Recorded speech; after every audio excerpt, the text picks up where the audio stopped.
जो बात electoral bond की आई है,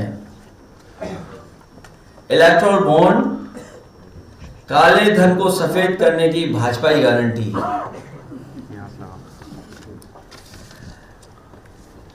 इलेक्टोरल बॉन्ड को लेकर के बहुत चर्चा हुई है और उसको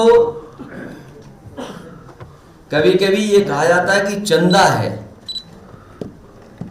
लेकिन भाजपा की सरकार में ये चंदा नहीं है, ये वसूली है। जिन्होंने केंद्र सरकार की agency ED, income tax, CBI के डर से इलेक्टोरल बॉन्ड दिए हैं, दरअसल वो वसूली है।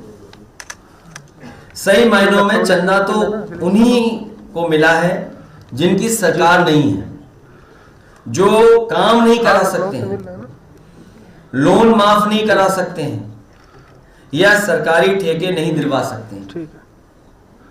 भारतीय जनता पार्टी को जो चंदा मिला है वो ईडी, सीबीआई, इनकम टैक्स को लेकर के वसूली है।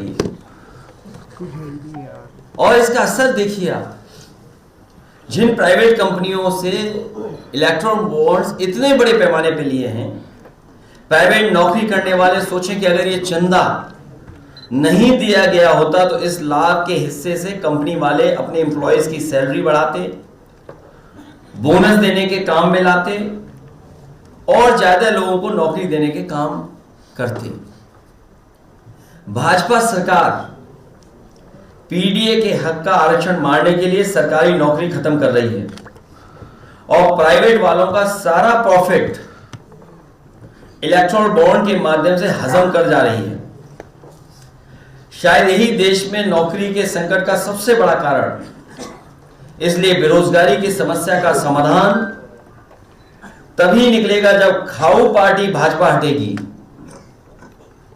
और जिस तरह के आंकड़े आ रहे हैं उससे लगता है कि भारतीय जनता पार्टी खाऊ पार्टी। याद है आपको हमारे बारे में क्या क्या कहा था भाजपाइयों ने जब वैक्सीन वाली बात आई थी?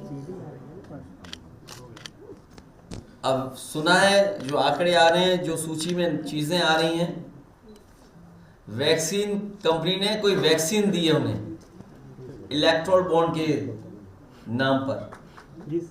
कितने करोड़ की है? 505 करोड़ चल रही है। सोचिए आप, वैक्सीन लगवाने वाली कंपनी से 500 करोड़ रुपए लिए, इसीलिए जबरदस्ती हमें और आपको वैक्सीन लगवाई जा रही थी।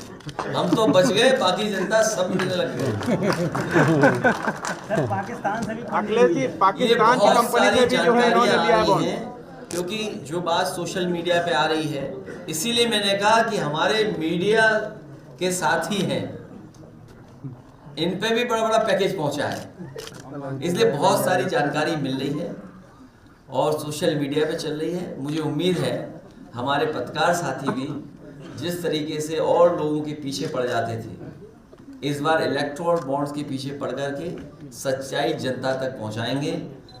जो लोग दावा करते थे और जो पार्टी में डिफरेंस की बात करते थे, जो लोग जनता को धोखा देते थे, ये बड़ी बड़ी एजेंसियां दूसरे विपक्ष के नेताओं को बदनाम करने के लिए, उनको डराने के लिए और उनकी छवि जनता में खत्म हो जाए, खराब हो जाए, उन एजेंसियों का इस्तेमाल करते थे। और वही एजेंसियों का इस्तेमाल कर रहे हैं बड़े बड़े उद्योगपतियों से वसूलने के लिए। तो सोचिए, कोई कल्पना कर सकता है कि आपकी एजेंसियां विपक्ष को परेशान करने के लिए, विपक्ष को बदनाम करने के लिए और खुद के लिए इलेक्टोरल बॉन्ड लेने के लिए इस्तेमाल कर रहे हैं। ऐसा दुनिया के लोकतंत्र में नहीं होता होगा। ये लोकतंत्र को जिस तरीके से अपमानित करने का काम किया है और बाबा साहब भीमराव अम्बेडकर जी के दिया हुआ संविधान, उसको खत्म करने की साजिश चल रही है। चुनाव से पहले ये जो बातें आई हैं, ये जनता इस बार भारतीय जनता पार्टी को उखाड़ फेंकेंगे।